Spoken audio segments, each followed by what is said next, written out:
Hey there, welcome back to the James Show, News Talk 820 WBAP, now on FM at 93.3. You know, this was fun. On yesterday's show, we were going through a whole bunch of sound bites where people were saying the economy's crashing and this is all Trump's fault. And, I was finding it, the humor I was finding yesterday was pulling sound bites from Trump's first term when the economy was doing good. And they were saying, that's not his economy, that's Barack Obama's economy. In case you missed yesterday's show, I mean, I don't expect you to listen all the time, but this is 2017. And the reason some people think, well, I don't know, I remember that economy when he first came in being pretty good. Yeah, it was pretty good because it was my economy. And so you have the convenience of both sides seeing the same thing or seeing different things in the same ink blot. Where if the economic data is good, well, that I get credit for that. And if it's bad, that's the other party's fault. So, look, there's the obvious juxtaposition. I could probably do the same in reverse with Team Red, where in the beginning of Trump's term, they were saying this is all great and this is because of Trump. And then this time, maybe I bet I could find some finger pointing. But today, totally different day.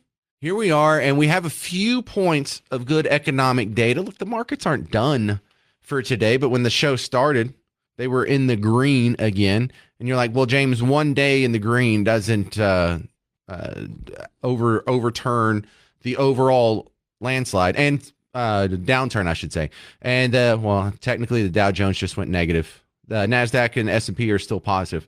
But you have to admit, it's not a straight sinking ship. It's not a stock market crash. We're still not even in correction territory yet. But this isn't what disaster looks like. Again, people tap the brakes.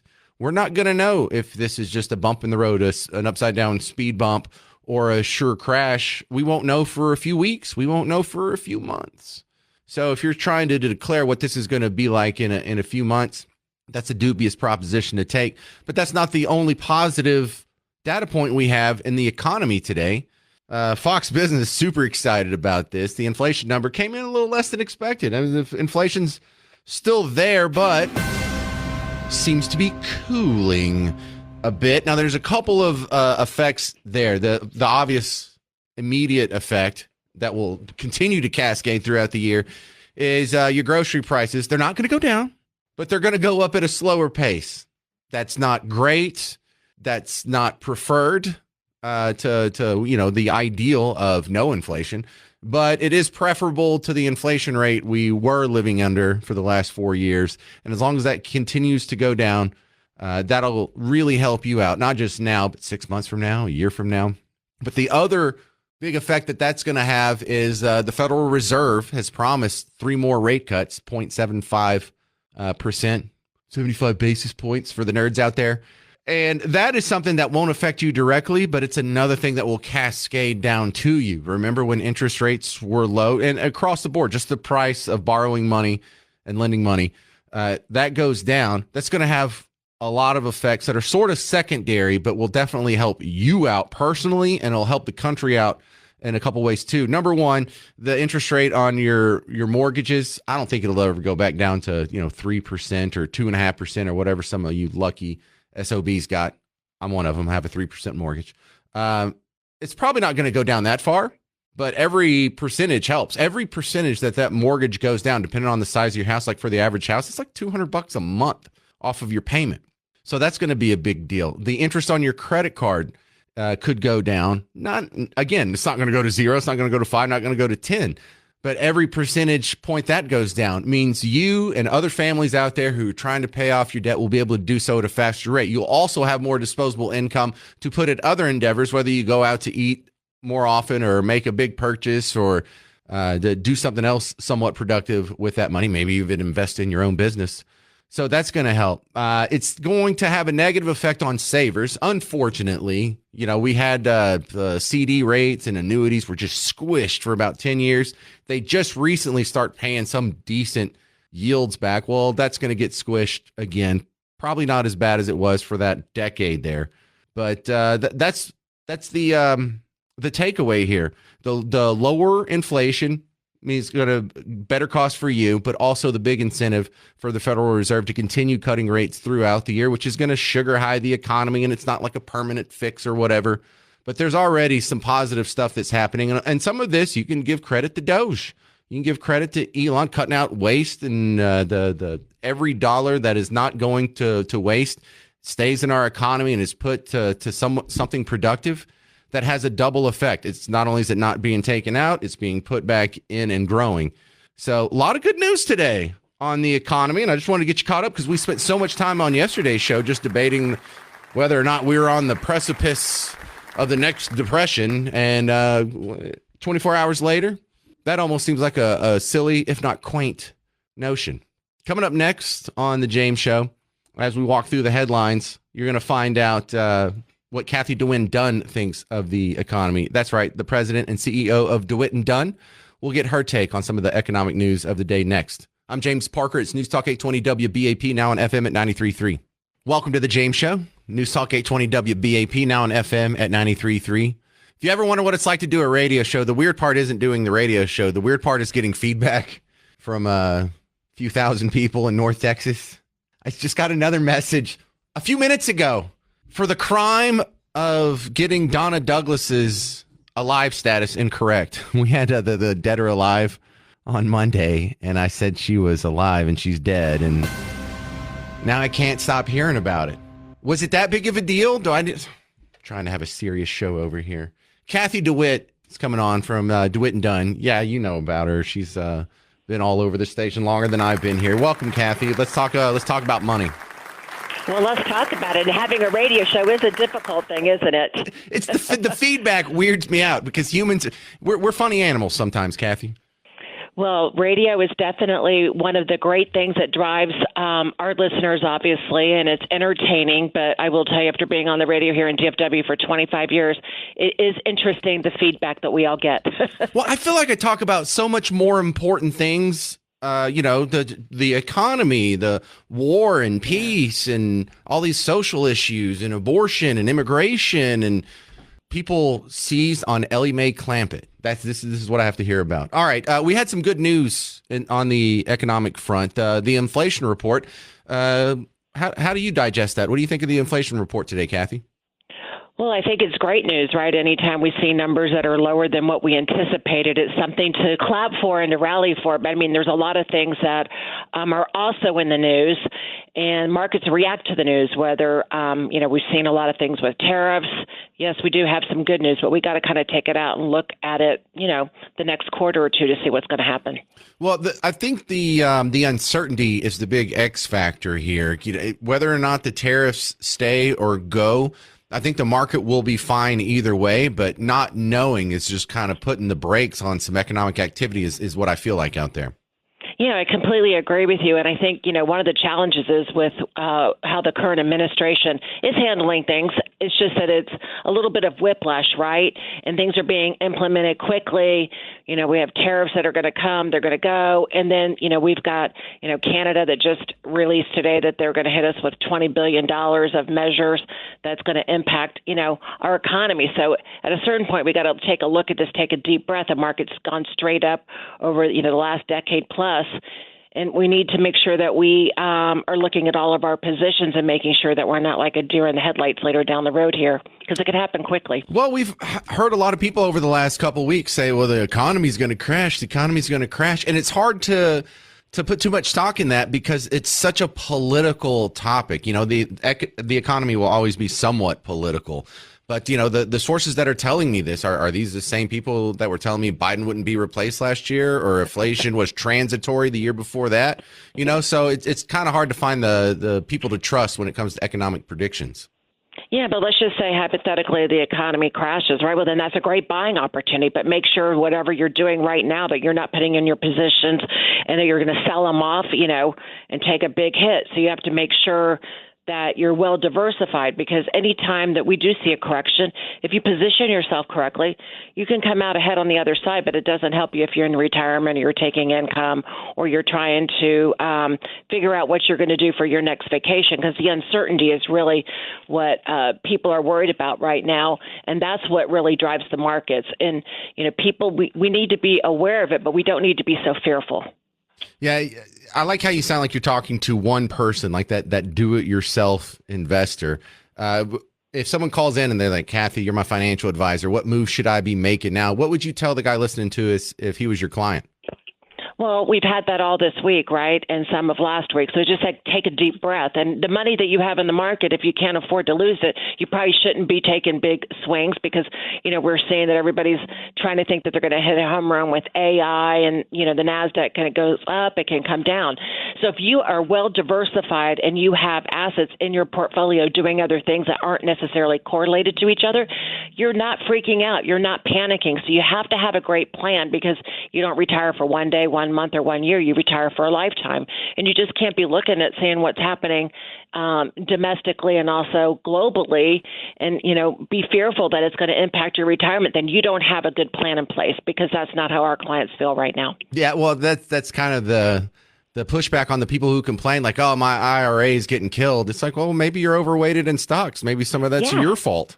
Yeah, I mean, I completely agree with you. Where you've got a lot of mutual funds, and they're all correlated to the same asset class. And so, if there's a little dip in the market, your portfolio goes straight down. Well, then you maybe need to get a second opinion. And a lot of people that are do-it-yourselfers, we've seen a lot of people that have made some really great money here in the market over the last few years.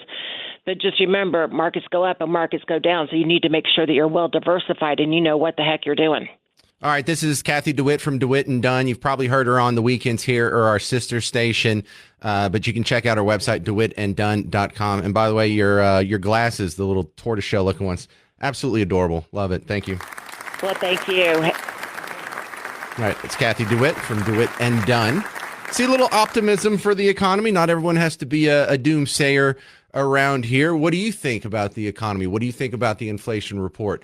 Are you making any moves? 800-288-9227. 800-288-9227. I'm James Parker. It's News Talk 820 WBAP, now on FM at 93.3. Hey there. Welcome to the James Show. News Talk 820 WBAP, now on FM at 93.3. Question for you. Has the economy affected you at your place of business? Has the tariffs affected your place of business? We talked to a guy yesterday who had been affected by the tariffs. Our friends up at All Metals, they're a fabrication plant aren't they in Allen? And my next guest coming up in the next segment is going to talk about his struggles with the tariffs already.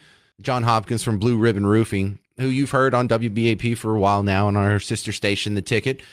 And he's going to be interesting to talk to because I think he's his industry, if not him directly.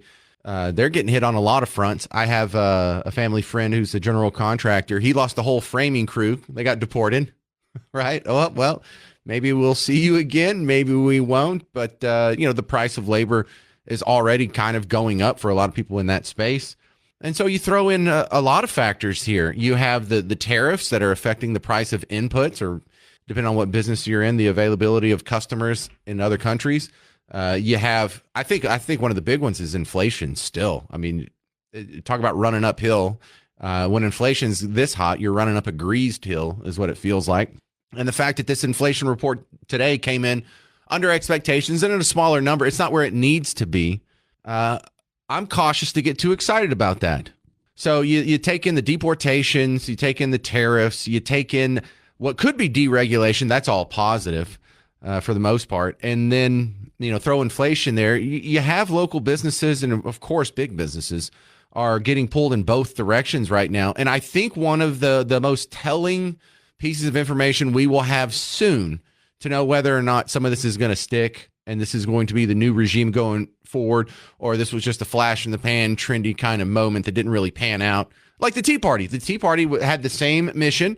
They went out and they tried to sway some elections, and they had a little bit of success in that. And the whole point was to limit government, maybe get a tax cut, maybe cut government spending, maybe shrink the size of government. And then here we are 10 years after the Tea Party. Government's bigger than it's ever been. Deficit's twice as big as it's ever been, and the debt's bigger than it's ever been. So attempts have been made over and over and over. The problem is when it always comes down to put pen to paper and actually pass the bills that will solidify these cuts that most of us agree on, it never happens. There always seems to be some sort of standoff on some sort of issue, and then there's either a government shutdown or at least the threat of a government shutdown, and then someone has to swoop in and come up with the compromise, and the compromise is always, all right, well, we'll let them keep all of their spending if they let us keep all of our spending. No one makes cuts, and everything just keeps getting worse, and inflation keeps getting worse. Then the problem with the inflation problem is easily an upward spiral. The bigger our deficit is, the more inflation we have, the more everything costs, and the more the interest rates go up. So the more the interest we have to pay out, and so then the more we have to print, and that's the bigger deficit. So now we're going to have even more inflation, which will just keep going up and up and up. And this is what I find so compelling about the standoff between Thomas Massie and every other Republican that's in the House of Representatives right now. From my point of view, Thomas Massie's right, and I feel exactly what he's saying. If not now, what's going to be different in September that we can magically do? Well, we can't do it. We don't have the votes. Well, are we going to magically get more senators by September? When are we going to have the votes? How come we never have the votes to cut? Why don't you make them defect? Because here's what I don't know. This just really seems so easy, and this is why I got fussy with Beth Van Dyne last week. I hope y'all didn't think I was rude to her, but I mean, at least Republicans are supposed to be on our side on this.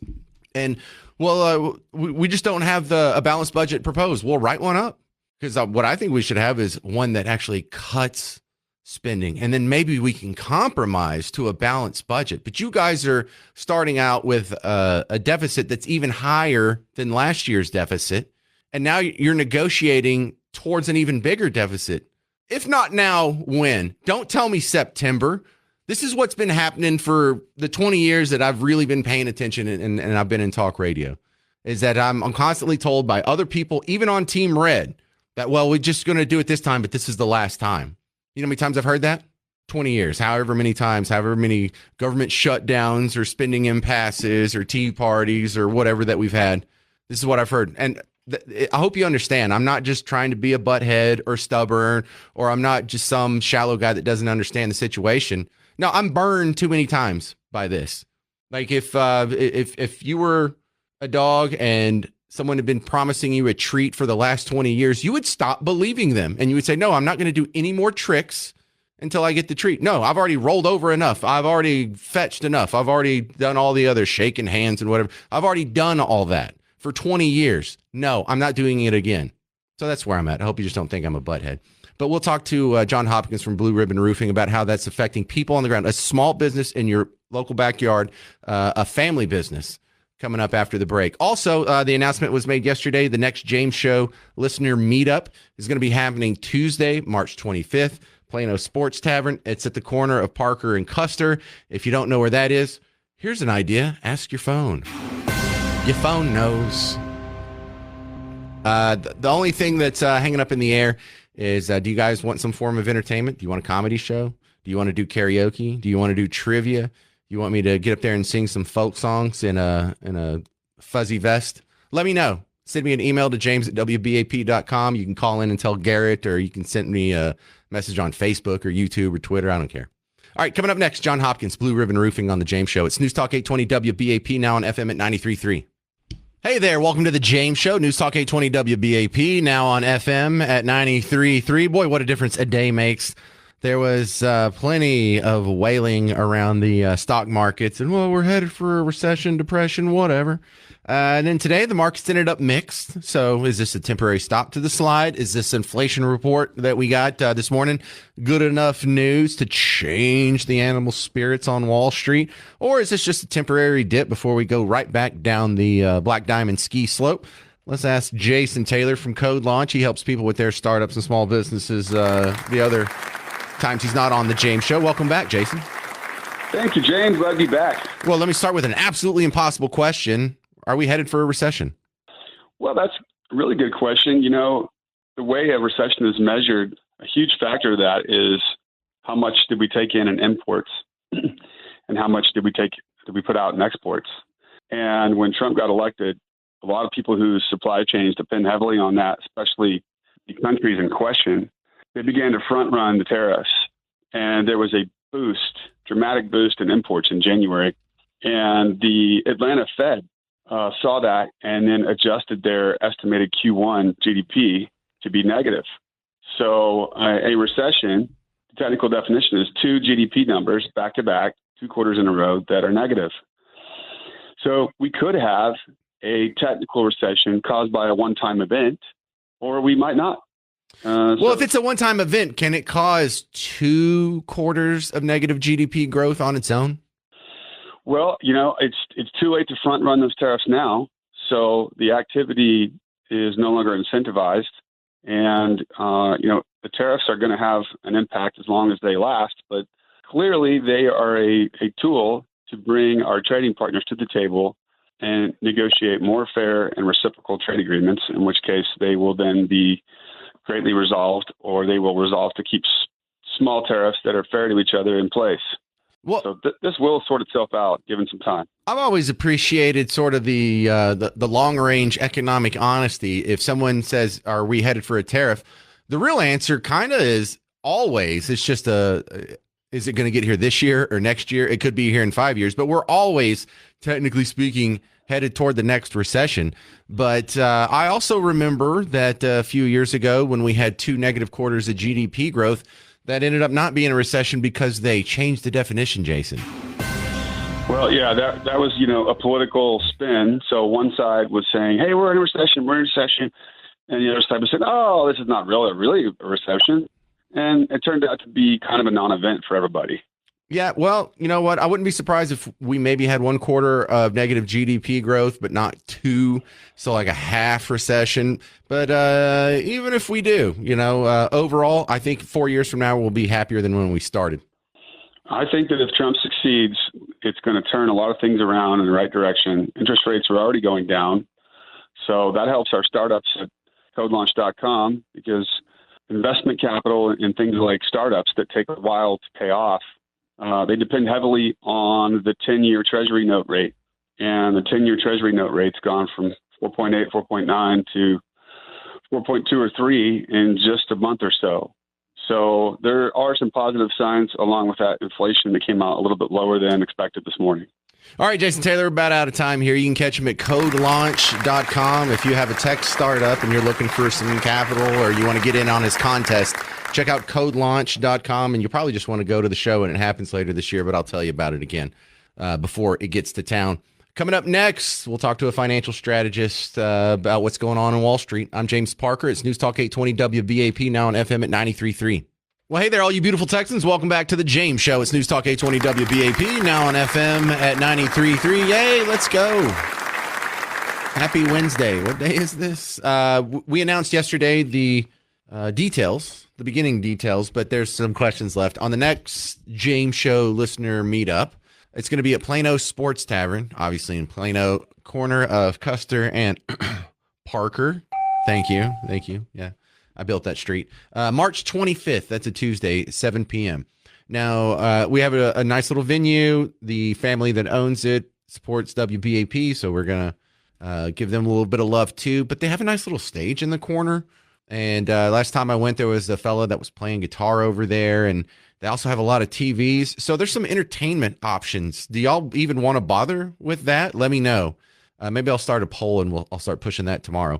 But there's a few things we could do. We could do like a little concert. I could do a couple songs, or we get someone else to come up there and play guitar. We could do a comedy show where me and a few friends each get like 5 minutes and we try and make you laugh. On the TVs there, we could play trivia. You could get an app on your phone. I'll control it with an app on my phone. I'll plug into their system, and then we can all play at the same time, and whoever wins gets a prize of some sort. So this is we're going to add to the James Show listener meetup.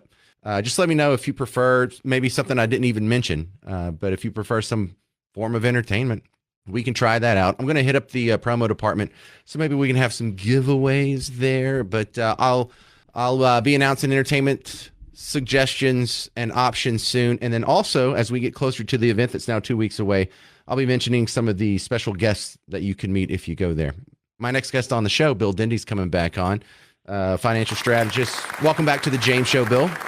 Man, I'm looking forward to see you doing your comedy act at Custer and Parker. That sounds wonderful. Is that like in your neighborhood? I think that's a big driver for some people. My first house was way up there, and I tell you, my friends thought that I moved to Oklahoma like 30 years ago, and now it's like when things start getting started. Well, I remember when Plano used to just kind of be Plano East, and that whole West stuff is new. That's when it got on my radar.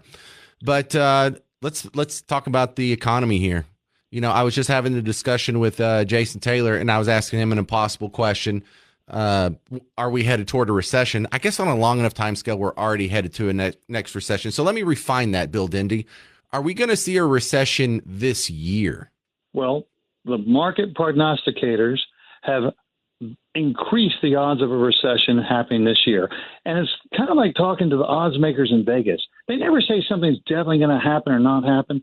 But because we have uncertainty built into the market with not knowing how this tariff tit for tat's going to work out, and seeing that Trump is negotiating now, we're trying to bring people to the table. And sure enough, Canada says they're going to cut off electricity to U.S. cities, and Trump says 50% tariff. And they say, okay, let's all just tone it down a little bit. It's kind of like siblings arguing that, if you've got a brother that keeps taking more than half and your half isn't really a half, eventually you got to get their attention. And I think that's a lot of what's happening. But the market hates it. The market hates the uncertainty that it creates and not knowing, is this going to escalate into something worse? And because they're trying to price the present value of all future cash flows, not knowing what future cash flows are going to be, you've got a market that's almost schizophrenic. In the last few days, they haven't enjoyed it at all. And you've got the market analysts saying, well, odds of a recession go higher as we start playing these games, and we're not sure. Yet today, the economic data of inflation not being as bad as what people thought it was going to be, Right. actually coming in a little lower, that's positive. Yet we haven't had a lot of time to see if the deregulation and tax cuts to corporations and the tariffs are inflationary. So the Fed is not sure what they're going to do still. So it's a lot of wait and see. But what that means to us as an individual is be prepared for whatever comes down the road. As you said, we're always on our way to our next recession. There's always a battle cruiser on the edge of our galaxy ready to blow us to kingdom come. So you just work through that in your overall asset allocation so that you don't worry. It doesn't change your life how the market does. Our 401ks becoming 201ks, that's a terrible thing, but it doesn't have to be that way because you can drive the asset allocation. Excuse me, Bill Dindy, did you just sneak in a Star Wars reference? I'm sorry. I shouldn't have done that. No. The Star Wars, they're applauded on the James Show. Well, look, we've said a lot of nice things about the inflation report, but year-over-year inflation still 2.8%. That's a big uphill battle. That's too high. That's a lot of pressure on people trying to get ahead in the world. I think it's got to get lower than that, and I don't think we're going to have a good sense of that until we see what this spending bill is going to look like. I think that's where the rubber meets the road, and no one likes to talk about that because both Democrats and now Republicans love this giant deficit, and it's my belief until we get under that under control, we're not going to get inflation under control. And it's been a big piece of it. People say, how can we keep increasing our debt ceiling? How is it still the dollar so strong? And a lot of the answer is, as bad as it is here, it's worse elsewhere. And so as long as we're the least worst, we're looking good. But it'd be better to get a balanced budget. It'd be better to pay down the debt.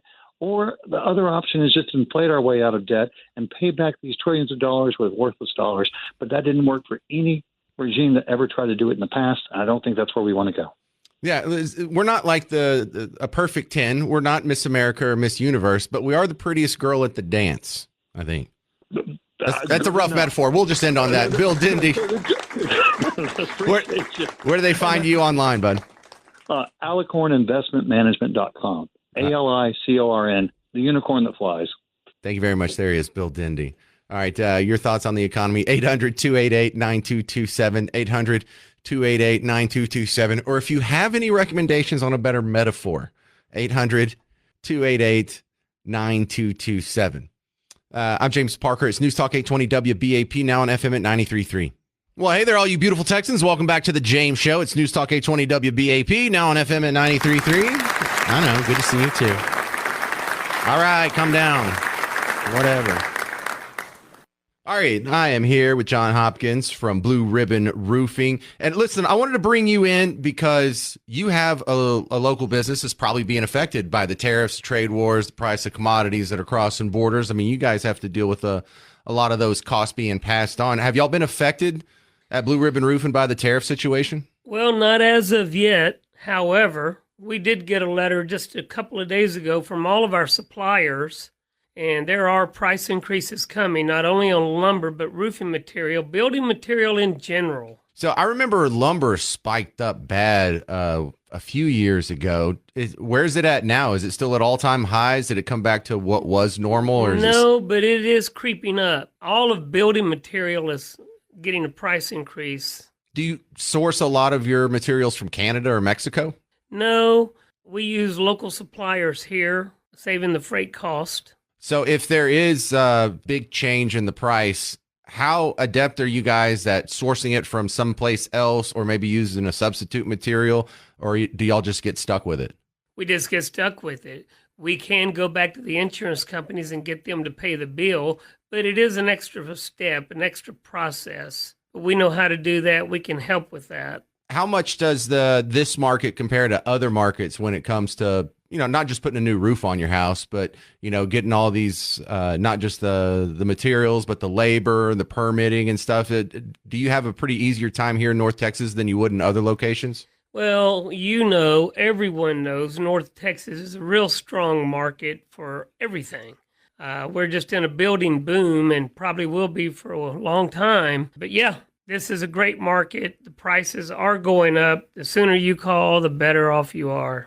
So what are some of the other materials? Lumber's kind of an obvious one, I guess shingles, but what else do you guys have to stock up on at Blue Ribbon Roofing? Well, we've got all kinds of roofing fasteners like nails, clips, all of the fixings like pipe jacks, ventilation.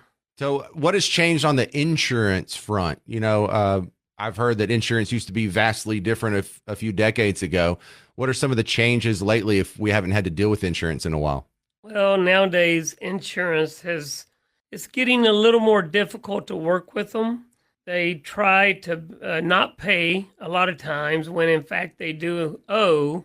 That's why we like to meet with all the adjusters when you have them come into your property so we can help them guide their pencil. So another thing that's affecting some small businesses, I don't know if it affects yours at all, is deportations and immigration. Even if you're not losing employees directly, there still seems to be an upward pressure on the price of labor. Have y'all been affected by that any? Yes, we have a little bit. However, we're not the kind of company that uses day labor, stuff like that. All of our guys are skilled, trained roofers, skilled, trained construction workers. Yeah, I have a family friend who's a contractor.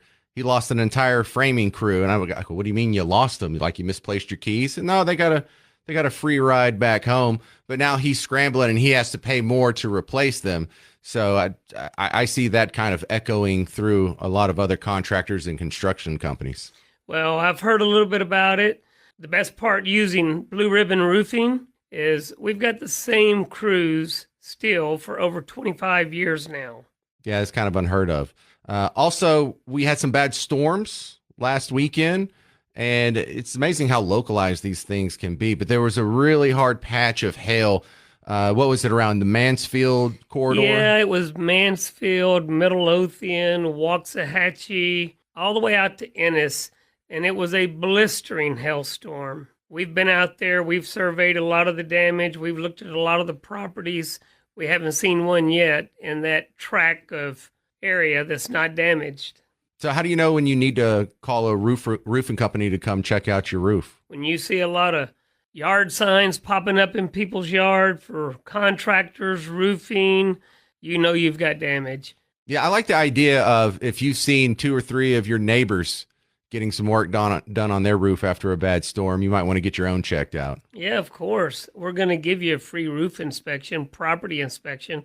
Why wouldn't you call, or why wouldn't you go to blueribbondfw.com? Free inspection. All right, we're talking here with John Hopkins from Blue Ribbon Roofing. Now, John, this is a family business. You're not a franchise of some larger corporation. This was started by you back in college. Right. Sophomore year in college. We started in 1993, and we've been in business ever since. My name is John Hopkins. My wife's name is Tish Hopkins. My son's name is Trevor Hopkins. He runs the entire operation.